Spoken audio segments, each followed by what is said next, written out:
আজকে মাছ রান্না করব, রুই মাছ হচ্ছে অন্য স্টাইলে। তো তার জন্য আমি এখানে হচ্ছে পেঁয়াজ কুচি নিয়েছি, কাঁচামরিচ কুচি, তারপর সরিষা এখানে নিয়েছি, ধনিয়া কুচি। তো আমি ব্লেন্ডারে নিয়েছি।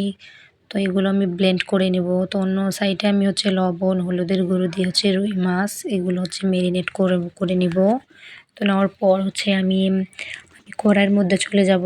তো কড়াইতে আমি হচ্ছে প্যানে তেল দিয়েছি। তো তেল দেওয়ার পর আমি মাছগুলো একে একে দিয়ে দেব। তো দিয়ে দেওয়ার পর হচ্ছে আমি এগুলো ভেজে নেব। তো এক সাইডে ভেজে নেওয়া হয়ে গেলে আমি অন্য সাইড ঘুরিয়ে দিচ্ছি। তো যাই হোক, মাছ ভাজা হয়ে গেছে। এখন আমি মাছগুলো তুলে নিব। তুলে নেওয়ার পর হচ্ছে ওই কড়াইতে আমি আরও কিছু তেল দিয়ে আমি এখানে যে মশলাটি আমি পেস্ট করে রেখেছিলাম, তো সেগুলো হচ্ছে আমি দিয়ে দিব। তো দিয়ে দেওয়ার পর এখানে দিয়ে দিলাম আদা রসুন বাটা। তারপর একটু নেড়ে চেড়ে নিয়ে আমি এখানে দিয়ে দিলাম লবণ হলুদের গুঁড়ো, জিরার গুঁড়ো দিয়েছি, ধনিয়ার গুঁড়ো, তারপর সামান্য কিছু লাল মরিচের গুঁড়ো দিলাম। তো দেওয়ার পর আমি একটু হালকা পানি দিয়ে হচ্ছে ভালোভাবে মিশিয়ে নিব। তো মিশিয়ে নেওয়ার পর ভালোভাবে মশলাটি কষা হয়ে গেলে এ পর্যায়ে আমি মাছ দিয়ে দেব, ভেজে রাখা মাছগুলো।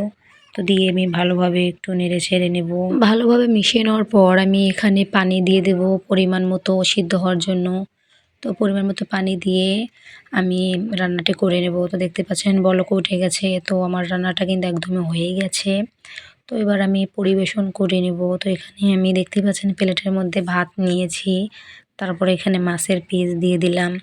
তো কেমন লাগছে আমার এই রেসিপি আপনাদের কাছে অবশ্যই কিন্তু কমেন্টে জানাবেন।